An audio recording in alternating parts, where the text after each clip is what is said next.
조갑제 TV 시청자 여러분 안녕하십니까. 2024년 3월 4일 오후 4시입니다. 한국에서 일어나고 있는 사회 문제, 정치 문제, 문화 등등의 기본에는 이념이 깔려 있는 경우가 많습니다. 좌냐 우냐. 그런데 이 이념 밑에 또 뭔가가 있습니다. 그걸 감정이라고 그럽니다. 이념은 감정이다라는 말이 있습니다. 감정에서 이념이 생기고 이념에서 정책이 생긴다. 근데 지금 의과대학 정원 확대 정책을 놓고 의사들과 윤석열 정부가 대치하면서 점점 감정적으로 격화되고 있습니다. 그 책임은 윤석열 정부가 져야 합니다. 무슨 윤석열 정부가 이런 어떻게 보면 과감한 거고 어떻게 보면 과격한 한꺼번에 매년 의사 정원을 2,000명 늘리려고 하는 걸 밀어붙이면은 의사들이 집단적으로 반발할 것이라는 것은 다 예견된 사실이었습니다. 그런데 총선을 앞두고는 원래 이렇게 쟁점이 있는 정책은 추진하지 않습니다. 그런데 하필 총선을 앞두고 이렇게 밀어붙이면서 아주 험한 말을 합니다. 법정 최고형 운운하기도 하고 의사 면허 취소 이런 이야기 나오니까 의사들도 똘똘 뭉쳐가지고 전공의, 행동력이 강한 전공의가 앞장서면서 이런 대치 상황이 벌어졌습니다. 어제 서울에서 있었던 전국의사 총궐기대회에서 마이크를 잡은 사람들의 하는 이야기의 공통점이 뭐냐. 이건 총선용이다. 총선용으로 지지율 높이기 위해서 의사들을 희생시킨다. 이렇게 이야기를 하고 있습니다. 어제 참 희극적인 장면이 벌어졌는데 의사들이 화이트 칼라의 대표적인 직업군인 의사들이 노래를 부르는데 그게 운동권 가요인 상록수라는 노래였습니다. 상록수라는 노래가 2024년 서울에서 왜 불려집니까? 1980년대에 불려졌던 노래인데 어떻게 보면 이 정부가 이렇게 밀어붙이다가 왼쪽으로 몰린 의사들이 좌파 운동권처럼 지금 행동하는 면도 있는 거 아닙니까? 그쪽으로 이제 몰아붙이니까 이런 식으로 반응을 하는데 이게 참 비극적으로 보이는 게 이 보수의 핵심은 의사들입니다. 보수가 뭡니까? 자유와 생명을 중요하게 여기는 사람인데 바로 의사들이 자유와 생명, 특히 생명을 소중하게 여기는 직업군이니까 가장 보수적인 집단이 의사들이고 문재인 정부 때 잘 보여주었듯이 문재인 정권과 의사들이 격돌하면은 보수 세력은 거의 무턱대고 의사 편을 들었습니다. 그런데 자칭 보수 정권이 보수 세력의 핵심을 이런 식으로 과감하게 또는 과격하게 밀어붙이니까 여기서 이제 감정 문제가 생긴 거죠. 이걸 해결하지 못할 수도 있습니다. 이렇게 되면은 특히 지지율이 상승했어요. 이렇게 한 다음에 윤석열 국민의힘 지지율이 동시에 상승했습니다. 그 이유가 의과대학 정원 확대입니다. 그러면은 거기에 또 함정에 빠져버립니다. 지지율의 함정에 빠집니다. 더구나 선거를 앞두고 있어요. 이러면 윤석열 정부도 2,000명에서 1,000명, 500명 정도로 타협하기가 어렵게 되는 겁니다. 그런 가운데 이 의과대학 정원 확대에 반대하여 전공의 사직서를 낸 류옥하다 씨가 최근 자신에게 임용 발령을 통보한 가톨릭 중앙의료원 측을 고소를 했습니다. 업무방해 등 혐의로. 류옥 씨는 병원을 나치 부역자, 친일파에 비유하며 보건의료 독재를 일삼는 정부 행태만큼이나 제가 속했었던 가톨릭 중앙의료원 수련교육부의 행태에 실망했다고 했습니다.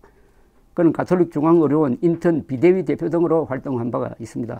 아주 이번 사태에서 활동가예요. 자, 이분의 논리는 뭐냐면은 윤석열 정부는 독재다. 그것도 보통 독재가 아니라 나치나 일제와 같은 독재다. 거기에 협력하는 가톨릭 중앙의료원 수련교육부의 행태는 나치 부역자나 친일파와 같다.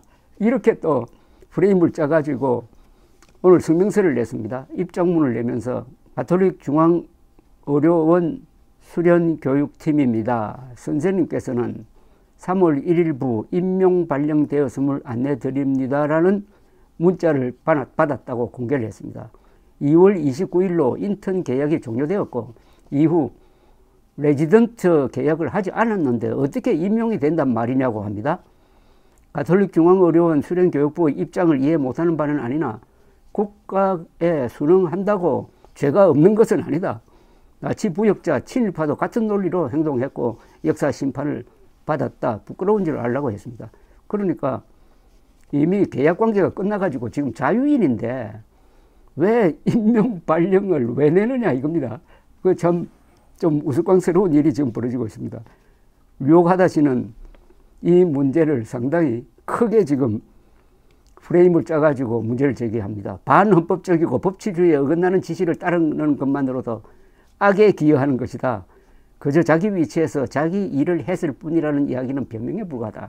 그러면서 변호사와 상담 후 직권남용 권리행사 방해죄의 방조범 업무방해죄로 가톨릭중앙의료원 수련교육부 수련교육팀장 등 5명을 고소한다고 했습니다.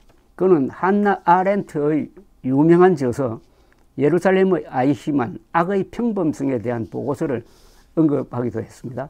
이렇게 썼습니다. 홀로코스트 전범인 친위대중령 아돌프 아이히만의 재판을 보며 저술한 책이라고 소개를 하고 한나 아렌트에 따르면 홀로코스트 유대인 학살은 같은 유대인 학살과 같은 역사 속의 악행은 사람들 상식처럼 악인이나 광신자에 의해서 벌어지는 것이 아니라 되려 국가에 순응하는 평범한 이들에 의해서 행해지는 것이라고 했습니다. 물론 이 비교는 과잉 비교입니다만은 그런데 정부는 지난달 29일까지를 전공의 복귀 시한으로 통보했지만 별 효과가 없자 3월부터는 미복귀자에 대해 면허정지 등 처분과 수사, 기소 등 사법 절차를 진행하겠다고 밝힌 바 있습니다. 문제는 대부분의 전공의 수련 계약이 2월 말 종료가 되고 3월엔 계약을 갱신해야 한다는 데 있습니다. 그러니까 지금 이탈한 전공의들 중에는 계약이 이미 종료된 사람들이 많다 이겁니다. 그러면 지금 계약 관계가 아니니까 자유인입니다.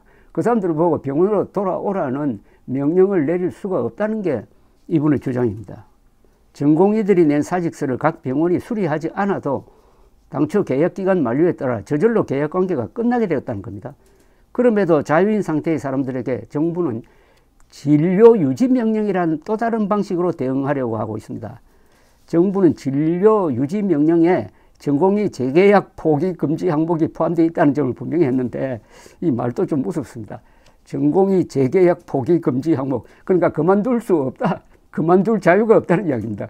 전공의 재계약 포기 금지 항목이 박민수 복지부 2차관은 정당한 사유 없이 병원과 수련 계약을 갱신하지 않거나 계약을 포기하는 방법으로 진료를 중단하는 행위 등을 금지하는 규정이 있다는 겁니다. 그런데 이게 과연 실제 적용될 수 있느냐 하면은 의료법 59조 1항에 국민보건에 위해가 발생할 수 있는 상황이라면 정부가 의료인에게 필요한 명령을 할 수 있다고 되어 있기는 하지만은 명령을 할 수 있다고 되어 있지 이게 과연 강제 규정이냐, 의료인이 이를 거부할 경우에는 처벌받는다는 내용이 없다는 겁니다. 그러니까 실천 불가능하다는 이야기고 지금 전시가 아닌데 전쟁이 났으면 몰라도 아닌데 다른 방법으로 충분히 해결할 수가 있는데 전공의를 그만두면 안 된다는 명령을 국가가 내린다면은 이때부터는 이 류옥 씨가 주장했던 대로 이거 전체주의 국가 아니냐. 이 전체주의 국가의 가장 큰 특징은 자기가 하고 싶은 일을 못하게 하고 하기 싫은 것을 하게 하는 직업 선택의 자유가 없어지는 거죠. 여기까지 왔다 이겁니다. 논의가 여기까지 왔으니까 어떻게든 대화로 하는 수밖에 없습니다. 그걸 결단할 사람은 지금 보니까 윤석열 대통령밖에 없습니다. 어제 전국 의사 10,000명, 그 가족까지 합치면 수만 명인데 이분들이 여의도에 모여가지고 시위를 했는데 이런 구호가 나왔습니다. 이유 없는 의료 탄압, 의료계도 국민이다. 근거 없는 의사 정원, 피해자는 국민이다. 이유 없는 의료 탄압, 의료계도 국민이다. 이 의료 탄압이란 말이 윤석열 정부의 자유주의 정책과는 어울리지 않습니다. 자유주의는 개인의 자유를 이야기합니다. 뭐 집단의 자유 운운하는 것은 그건 저 사회주의자가 하는 이야기고, 개인 한 사람의 기본권을 존중하는 게 보수 자유민주주의의 핵심 가치입니다. 지금 윤석열 정부와 의사들의 격돌 한가운데에 이 개인의 자유 그리고 생명 존중, 이런 문제가 지금 핵심적으로 놓여 있습니다. 여기에 어떻게 권력이 작동할 수 있느냐 하는 걸 보면 우리나라 이 민주주의 수준을 알 수가 있습니다. 우리나라 민주주의 수준은 꽤 높습니다. 167개국 중에서 22등으로 지금 나오고 있습니다. 완전한 민주주의 국가로 분류되고 있습니다. 우리로서는 좀 미안한데 미국보다 프랑스보다 스페인보다 한국의 민주주의 성숙도가 더 높은 걸로 나오는데, 지금 이 의과대학 정원 확대를 가지고 이런 구호가 나올 수 있다는 것, 이유 없는 의료 탄압, 의료계도 국민이다라는 말이 나온다면은 여기에 좀 문제가 좀 심각한 것 같습니다.